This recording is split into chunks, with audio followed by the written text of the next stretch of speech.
말씀은 갈라디아서 5장 16절에서 24절까지의 말씀이 되겠습니다. 내가 이르노니 너희는 성령을 따라 행하라. 그리하면 육체의 욕심을 이루지 아니하리라. 육체의 소욕은 성령을 거스리고 성령은 육체를 거스리나니 이 둘이 서로 대적하므로 너희가 원하는 것을 하지 못하게 하려 함이라. 너희가 만일 성령의 인도하시는 바가 되면 율법 아래에 있지 아니하리라. 우리는 살아가면서 알게 모르게 남을 따라하는 경우가 많이 있습니다. 의도적으로 그렇게 해야 되겠다 이런 것도 있지만 의도적이지 않게 남의 삶의 생활이나 남이 가지고 있는 것들을 좋아하면서 자기도 가지고 싶어하는 경우가 있는 것을 우리 스스로 느끼고 또 보게 됩니다. 그런데 이 따라하는 것이 따라가지를 못할 경우에 나타날 수 있는 마음의 상태, 그걸 질투다 이렇게 부를 수가 있어요. 이런 마음을 가질 수 있는 것은 언제든지 이렇게 될 수 있다는 거예요.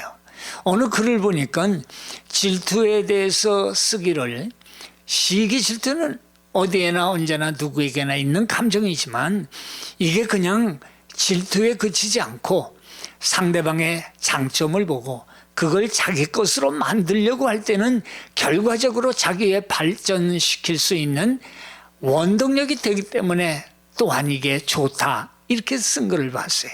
그런데 사실 그 질투의 대상이 된다 하는 그것은 그 입장에서는 기분이 그렇게 좋은 건 아니에요. 이게 애매모호해서요.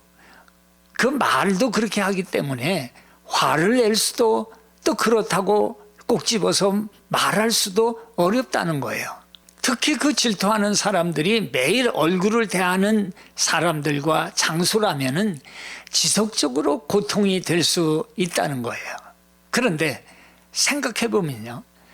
자기는 외모가 뛰어난 것도 아니고 돈도 많은 것도 아니고 뭐 직급이 높은 것도 아니고 분명히 성공한 사람도 아닌데 질투의 대상이 된다는 것.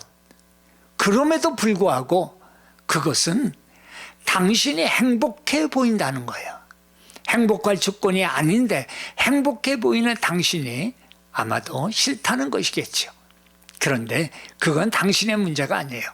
바로 질투 당사자가 가지고 있는 문제, 낮은 자존감, 삶의 의미 부족, 열등감, 이런 것들이 이미 그 속에서 뿌리를 내리고 있기 때문이라는 거예요. 성공이나 인간관계에 대한 질투가 많은데 모두 이 궁극적으로 보면 행복에 대한 질투다 이렇게 말씀을 드릴 수가 있는 거예요.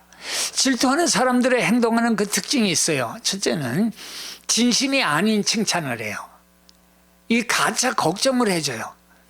옷을 잘 입고 갔는데 옷을 그 잘 입은 걸 보면서도 춥지 않겠어? 뭐 이런 등등의 말이에요.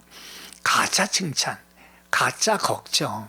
두 번째는 당신의 그 모든 디테일까지 따라하는 행동을 한다는 거예요. 외모는 물론 말투나 표정과 리액션이나 이상형이나 습관이나 심지어 무섭게도 단점까지도 따라한다는 거예요.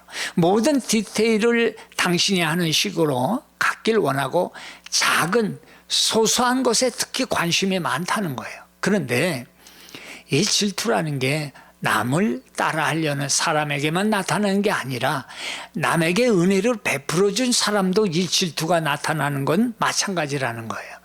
성경에 그 예가 있어요. 민수기 12장에 보니까 거기에 나오는 모세의 누이 미리암이 그랬어요.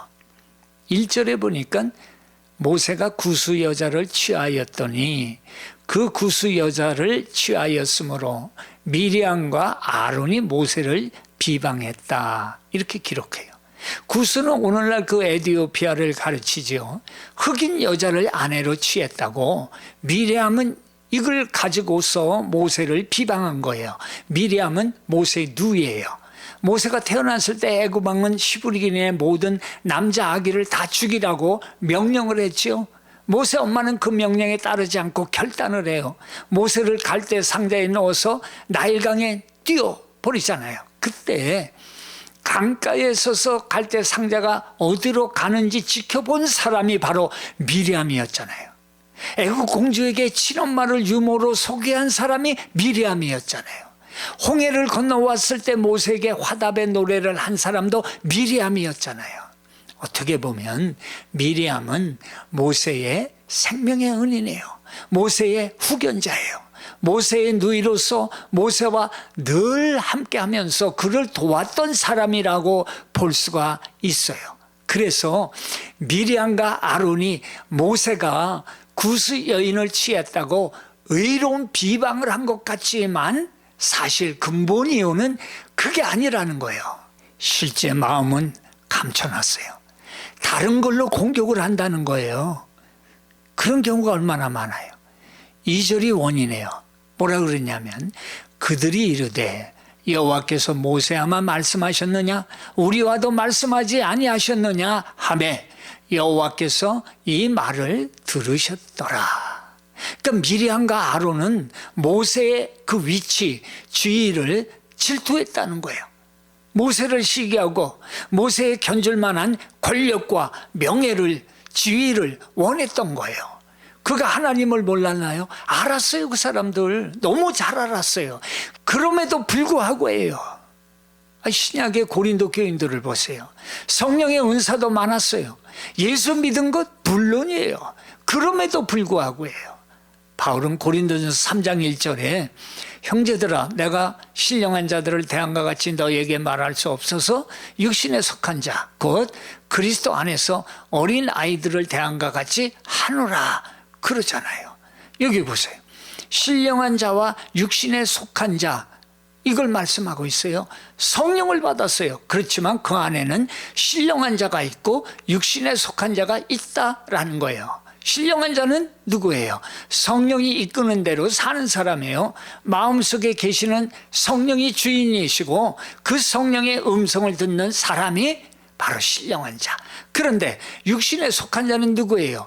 육신이 이끄는 대로 살기 때문에 마음은 원이지만 육신이 약하여 성령을 따라 행하지 못하는 사람이라는 거예요. 그래서 성령을 받아도 성령을 따라 행하는 사람이 있는가 하면 육신을 따라 사는 사람이 있음을 알아야 한다는 거예요. 성령 받는 일 중요합니다. 얼마나 중요합니까? 성령을 따라 행하는 일 이게 더 중요하다는 거예요. 그래야 힘 있는 삶의 그리스도인들이 될 수가 있기 때문이라는 거예요. 본문 16절에 말씀을 하죠. 내가 이르노니 너희는 성령을 따라 행하라 말씀해요. 여기서 성령을 따라라는 이 말씀은 성령 안에서 또는 성령에 의해서라는 그런 의미를 가져요. 행하라 이거는 페리파테오라고 부르는데 두루 다니다 이런 말이에요. 그러니까 성령을 따라서 행하라는 성령 안에서 걸어 다녀라 라는 뜻을 나타내요. 성령을 따라 행하라는 것은 행동하는 거예요. 두루 다니면서 다니듯 행동하는 거예요. 그게 성령을 따라 행하는 삶, 충만한 삶이라는 거예요. 그렇다면 구체적으로 성령을 따라 행하면 어떻게 됩니까? 첫째로 인도를 받게 된다는 거예요. 찰스 스탠리 목사라고 들어보셨을 거예요. 남침례교회 총회장을 2번이나 지내신 애틀랜타 제일침례교회 목사님이신데 과연 하나님은 지금도 말씀하고 계시는가 하는 그 저서에서 지금도 성령으로 나에게 주시는 말씀을 들으라고 권면하면서 자기의 경험을 간증을 합니다. 한 번은 교회에서 땅을 사기 위해서 땅 주인을 만나서 계약을 하려고 그렇게 이제 얘기가 오갔어요. 목사님은 시편 77편 13절에서 14절의 말씀을 읽으면서 묵상하면서 계속 기도하고 있었어요. 하나님이여 주의 도는 극히 거룩하시오니 하나님과 같이 위대하신 신이 누구오니까 주는 기이한 일을 행하신 하나님이시라. 민족들 중에 주의 능력을 알리시고 이 말씀을 계속 대화하면서 묵상하면서 외운 거야. 자, 그러자 땅 주인과 땅에 대해서 대화하는데 주인이 물었어요. 땅 주인이. 이 땅을 구입하는데 얼마나 예산을 갖고 하고 계십니까? 그런데 그때 대답하지 말라 하는 그런 마음이 들더래요. 그래서 스탠리 목사는 가만히 있었대요. 주인은 계속 말하였지만 글쎄요 라는 대답만 할 뿐 정확한 답을 하지 않았어요. 아니 못했을지 몰라요. 결국 기다리던 땅 주인이 값을 제한해요. 사실 그 시골 지역은 주변에 땅 시세라는 게 뭐 형성이 되어 있지 않기 때문에 주인의 그 영향이 큰 그런 지역이었다는 거죠.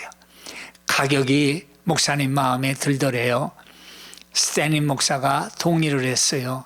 그리고 땅을 구입할 수가 있었다는 거예요. 그는 이렇게 고백을 해요. 성령께서 확실하게 가르쳐 주셨고 성령을 따라 행한 결과로 땅을 구입하게 되었습니다. 이렇게 고백했어요. 내 속에 성령이 말씀하실 때 그 성령의 음성을 듣고 행할 때 결과가 달라진다는 거예요. 18절 말씀인데 너희가 만일 성령의 인도하시는 바가 되면 이렇게 말씀해요. 무슨 말이에요? 성령 받은 사람들이 성령의 인도하심을 따라 살게 되면 그 본문의 내용을 따라 말씀을 보면 율법의 요구대로 해야 한다, 하지 말아야 한다 이런 것에서 자유로운 삶을 살게 된다는 거예요. 나의 의지로 나는 선하게 살아야지, 남을 위해 살아야지, 그런다고 그렇게 사라지면 얼마나 좋겠어요. 그렇다 할지라도 오래가지 못하는 것은 누구나 나나 너나 잘 알고 있잖아요. 그래서 그 삶의 능력은 오직 성령이 내 안에 항상 계셔서 나에게 하시는 말씀을 따라 인도를 받아야 살 수 있다는 거예요. 그게 성령의 인도하심을 받는 의미예요. 성령의 인도하시는 바가 되면은 그런 사람 특징이 있어요. 첫째는 이미 성령으로 말미암아 거듭난 사람 아니에요. 그래서 하나님의 뜻을 따라서 순종할 마음이 간절한 사람이에요. 그 다음에 특징의 둘째는 뭐냐면 성령의 인도함을 받는 사람은 자신의 사욕을 따르지 않아요. 내 속에서 일어나는 육체의 정력, 안목의 정력, 이생의 자랑 이걸 따르려 하지 않는다는 거예요. 셋째는 양이 목자를 따르는 것 같이 하나님의 자녀는 하나님의 말씀 듣기를 좋아한다는 거예요. 그게 성령의 인도하심을 받는 사람의 특징이라는 거예요. 이런 사람은 로마서 8장 1, 2절처럼 그러므로 이제 그리스도 예수 안에 있는 자에게는 결코 정죄함이 없나니 이는 그리스도 예수 안에 있는 생명의 성령의 법이 죄와 사망의 법에서 너를 해방하였음이니라 말씀하잖아요. 벌써 그리스도 안에 있어서 정죄를 면한 자이기 때문에 율법 아래 있지 않다. 하나님 앞에서 그의 행실에 허물과 결점이 있을지라도 하나님께서는 예수 앞에 나와 죄를 고백하는 그 사람의 허물 없는 것 같이 매일같이 보아주신다라는 거예요. 얼마나 감사한지 몰라요. 예수님의 이 피공로 아니었다면 저나 여러분이나 매일 양 잡아서 죄사함 받느라고 아마 거덜이 났을 거예요. 사도행전 8장을 보니까 성령 강림 그 사건 후에 성령의 인도를 따르는 사람의 모습을 보여주고 있는데 이 보세요. 빌립이 귀신을 쫓아내고 병든 자를 고치고 하나님의 놀라운 역사로 말미암아 복음을 막 전하는데 세례도 주고 많은 사람들을 예수 믿게 했어요. 그래서 거기에 만족한 게 아니에요. 기도하는데 하나님의 성령의 음성이 들리는 거예요. 임하기를 남쪽으로 내려가라. 근데 그 길은 광야예요. 아무것도 얻을 수 없고 사람도 없는 그 지역이에요. 그런데 자기 판단을 하지 않아요. 성령의 인도하심을 받고 순종해요. 자, 그러자 누구를 만납니까? 바로 아프리카로 내려가는 에티오피아 내시를 만나는 거예요. 그에게 성령이 주시는 복음을 전한 거예요. 그러자 내시가 예수 믿고 세례받아요. 성령의 인도하심을 받은 거지요. 그 결과 말이에요. 정교회, 개신교를 그 합한 기독교 인구가 에티오피아의 62%가 넘는 그 나라가 지금 그렇게 됐다는 거예요. 순종의 결과가 놀랍습니다. 하나님께서 성령을 통하여 인도하시는데 성령의 인도하심에 민감해야 한다는 거예요. 성경을 읽는 동안에, 설교를 듣는 동안에, 기도하는 동안에, 영적인 대화를 나누는 동안에 성령께서 부어주시는 생각과 마음을 항상 주셔야 한다는 거예요. 그것이 성령이 주시는 건지 나의 육신의 욕망에서 나온 건지도 분별이 되어진다는 거예요. 남을 하나님께 가까이 가게 하는가, 하나님께 영광이 되는가, 다른 이의 유익을 구하는가, 이걸 살펴봐야 된다는 거예요. 성령의 인도를 받으면 하나님의 뜻을 이루게 되는 것입니다. 성령을 따라 행하게 되면 둘째로 능력을 잊게 된다는 거죠. 본문 17절의 말씀인데 육체의 소욕은 성령을 거스리고 성령은 육체를 거스리나니 이 둘이 서로 대적함으로 너희가 원하는 것을 하지 못하게 하려 함이니라. 우리 안에는 두 가지 생각이 있어요. 성령이 주시는 생각, 또 하나는 육체의 소욕이 있어요. 육체의 소욕은 성령이 주시는 생각과 마음을 가로막고 있어요. 그래서 육체의 소욕을 제어하지 못하면 성령이 주시는 생각을 따를 수 없다는 거예요. 그런데 성령의 소욕과 육체의 소욕이 서로 마음속에서 갈등하죠.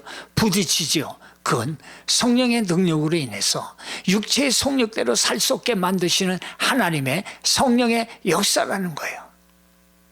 어느 대학교 총장이 학교 건물을 한창 짓고 있었습니다. 알다시피 건물을 지려면 항상 돈이 오버되는 거잖아요. 이분도 $100만 모자랐대요. 고민 중에 있는데 어느 날 정부 고위 관리로부터 제의를 받아요. 다른 게 아니라 2장의 서류에 사인을 해주면 $100만 기부하겠다는 거예요. 그래서 알고 보니까 사인을 하게 되면 이 고위 관리, 이 사람에게는 $300만 생기고 총장에게는 건축에 필요한 $100만 생기는 그런 일이라는 거예요. 그래서 그 서류를 자세히 검토해 보니까 위조 서류였어요. 근데 고민에 빠져요. 눈을 감고 사인을 2번만 하면 아무에게도 손해를 주지 않고도 학교 건물을 완성할 수 있는데 하는 유혹이 들어온 거예요. 그러자 또 그 사람은 그 사람대로 우리 두 사람 외에는 아무도 모르는 일이니까 그냥 해달라고 간청을 하기 시작한 거예요. 그런데 결국 총장은 거절을 해버려요. 몇 초 만에 $100만 확보할 수 있는 기회가 왔지만 믿음의 양심에 의해 어리석은 자가 되기로 결정을 한 거예요. 디모데전서 6장 6절에 말씀해요. 그러나 자족하는 마음이 있으면 경건은 큰 이익이 되느니라 말씀해요. 그래서 경건한 삶이다 이렇게 부르지요. 경건이라는 게 뭐예요? 우리가 혼자 있을 때 하나님 앞에서 사는 모습이 경건의 삶이라는 거예요. 물질적인 것에 만족을 두는 삶이 아니라 오직 평강의 근원이신 하나님과 교제함으로써 얻어지는 자족, 이것을 경건의 삶이다 말씀하고 있어요. 그것이 성령의 능력이라는 거예요. 그래서 바울은 오늘 우리의 내면에서 일어나는 육체의 소욕대로 살면 망한다는 거예요. 누구의 소리를 들을 것이냐라는 겁니다. 19절 이하의 욕망에 유혹을 이기지 못하고 저지르는 육체의 일들을 나열해 놓고 있지 않습니까? 음행과 더러운 것과 호색과 우상숭배와 주술과 원수 맺는 것, 분쟁, 시기, 분냄, 당짓는 것, 분열, 이단, 투기, 술취함과 방탕, 이런 육체를 제어하는 것은 오직 육신의 힘으로는 불가능합니다. 성령의 능력을 받아야 가능한 것입니다. 예수님께서 겟세마네 동산에서 기도하실 때 그러잖아요. 내 뜻대로 마시고 하시면서 아버지의 뜻을 구했어요. 예수님의 뜻이 무엇이길래 아버지의 뜻을 구했습니까? 우리의 육체의 소욕같이 예수님의 뜻이 시기, 질투, 원수 맺는 거 뭐 이런 거였나요? 예수님은 아버지와 나는 하나라고 말씀하셨잖아요. 그러면 십자가를 지시기 전에는 마음이 약해지셔서 아버지를 바라보셨나요? 그렇지 않다는 거예요. 예수님은 구원받은 후에 살아가면서 두려움과 고난과 경제적인 문제 등등 때문에 연약함으로 살아가는 우리를 위해서, 하나님과 대적이 되면서 살아갈 가능성이 있는 우리를 위해서 하나님께 기도를 드리고 계시는 것을 기억하시기를 바랍니다. 이 예수님이 우리를 위해서 드리시는 하나님의 뜻이라는 능력 있는 삶을 내가 살기 위해서는 반드시 성령 세례 받고 성령으로 날마다 충만한 삶을 살아야만 육체의 소욕이 아닌 성령의 능력을 받아 살 수 있습니다. 이것이 바로 주님이 주시는 성령의 능력이라는 거예요. 성령을 따라 살게 되면 셋째로 열매를 맺습니다. 본문 22절과 23절이에요. 오직 성령의 열매는 사랑과 희락과 평과 오래 참과 자비와 양성과 충성, 온유와 절제니 이와 같은 것을 금할 법이 없느니라. 금지할 법이라고 그러죠. 우리의 신앙의 속으로 기도로 맞춰서는 열매를 맺을 수가 없다는 거예요. 내적인 고백만으로는 부족하다는 거예요. 더 나아가 반드시 행동하는 신앙을 통해서 나타나야만 열매가 맺어진다는 거예요. 왜 그렇습니까? 성령을 따라 행할 때에 그리스도를 닮아갈 수가 있기 때문에요. 생각만 한다면 변화는 없어요. 그렇게 산다고 착각할 수는 있어요. 그래서 행할 때에만 그리스도를 닮은 증거들이 열매로 자연스럽게 맺혀지게 되는 거예요. 성령의 열매는 그리스도의 인격이요 품성이에요. 성령의 열매는 우리가 맺는 게 아니에요. 우리 안에 계시는 성령이 맺게 해주시는 거예요. 그래서 반드시 성령이 계셔야 이 열매를 맺을 수가 있는 거예요. 우리 안에서 말해요. 여기서 성령의 열매를 보면은 단수로 표현하고 있다는 거예요. 9가지 열매를 성령의 열매들이다 이렇게 복수로 표현하지 않아요. 하나의 열매로 말하고 있다는 거예요. 잘 들어보세요. 9가지 열매의 모습은 한 가지 성품에 여러 가지 나타나는 모습이라는 거예요. 성령께서 우리 안에 충만히 내주하시게 되면 9가지의 이 성령의 열매의 성품의 모습이 마치 하나같이 달라지게 된다는 거예요. 사랑하면 실학이 있고 화평이 있고 자비의 마음이 생기고 이렇게 9가지가 한 번에 일어나는 것이지, 나는 사랑하는데 선을 베풀기는 싫어, 나는 미워, 이게 말이 안 된다는 거예요. 그래서 성령으로 인도를 받고 능력을 받으면 그 열매는 이렇게 여러 가지인 것 같지만 결국 사랑이라는 것의 여러 모양으로 나타난 것뿐이라는 거예요. 한 열매가 여러 가지 모양으로 나타난 거예요. 그로 말미암아 예수를 닮아가게 된다는 것입니다. 군대 입영을 연기하다가 서리 넘어서 군생활을 하게 된 믿음 좋은 교회 오빠가 있었어요. 처음 자대 배치를 받고 간 곳에 며칠 있으면 내무반 신고를 하게 되는데 그때는 꼭 유행가를 불러야 된다는 무언의 압박을 받고 고민을 하고 있었대요.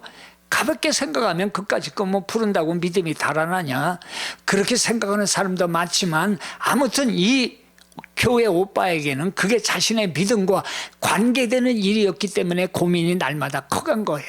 더구나 기도할 때마다 마음속에 확신이 생기는데 성령이 말씀하시기를 찬송가 434장을 불러야 한다라는 이 마음이 강하게 확신되어진다는 거예요. 그러니 더 고민이 된 거예요.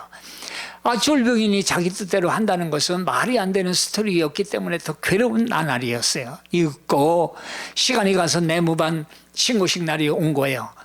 딱 섰네. 노래 일발 장전 노래 부릅니다. 나의 갈 길 다가도록 예수 인도하시니 내 주 안에 있는 궁예를 어찌 의심하리요. 믿음으로 사는 자는 하늘이 롤받겠네. 무슨 일을 만나든지 만사 형통하리라. 그랬더니 고참들이 야유를 합니다. 그러자 저 구석에 제대 말년에 고참의 소리가 들립니다. 야, 조용히 좀 해라. 찬송 좀 듣자. 그 일이 지난 며칠 후 그 내부 안에 한 고참이 다가와서는 성경에 대해서 묻고 성경 공부를 인도해 달라고 요청하는 거 아니겠어요? 얼마 후에 제대한 고참의 소식을 들으니까 어느 자그마한 교회를 섬기는 일꾼이 되어서 주의 사역을 감당하고 있다는 거예요. 그때 마음에 깨달음이 와요. 성령의 인도를 받는 것은 행동하는 것이다. 행동한다는 것은 나의 의지가 아니다. 성령에게 나를 맡기고 결과를 두려워하지 말고 순종하는 것이다. 그러면 하나님이 너를 통해 미래에 되어질 일들을 행하실 것이다 라는 깨달음이 오더라라는 거예요. 나무는 열매에 의해서 구분되듯이 우리의 신앙도 열매를 통해서 평가가 되는 거예요. 좋은 열매를 맺기 위해서는 좋은 씨와 밭이 필요합니다. 믿음의 씨라는 것은 하나님의 말씀이기 때문에 당연히 좋지요. 그렇다면 좋은 밭을 일구기 위해서는 무엇이 필요하겠어요? 말씀 듣고 깨닫고 결식하도록 만들어주는 행함이 있어야 한다는 거예요. 그 모든 행함의 열매의 결실은 바로 복음을 전하는 것입니다. 사도행전 1장 8절은 말씀하죠. 오직 성령이 너희에게 임하시면 너희가 권능을 받고 예루살렘과 온 유다와 사마리아와 땅끝까지 이르러 내 증인이 되리라 하시리니 말씀하잖아요. 그것이 바로 이 땅에서의 성령의 최종 열매라는 거예요. 나를 이렇게 변화시키시는 이 좋으신 예수, 죄를 용서하시고 천국을 예비하신 예수, 나를 위해서 죽으신 예수, 그래서 남을 사랑할 수가 있는 것입니다. 24절은 이렇게 말씀합니다. 그리스도 예수의 사람들은 육체와 함께 그 정욕과 탐심을 십자가에 못 박았느니라. 왜 못 박았나요? 예수와 함께 십자가에 왜 못 박았나요? 그래야 예수의 마음으로 복음을 전할 수가 있기 때문인 것입니다. 성령을 의지하십시오. 성령의 인도를 받을 것입니다. 성령을 따라 행하십시오. 성령의 능력을 힘있게 될 것입니다. 그리고 성령의 음성에 순종하십시오. 성령의 열매를 맺게 될 것입니다. 이 모든 변화의 열매는 바로 복음을 전하는 것입니다. 부디 성령으로 충만해서 복음으로 귀한 열매 맺으시기를 축원합니다. 아멘.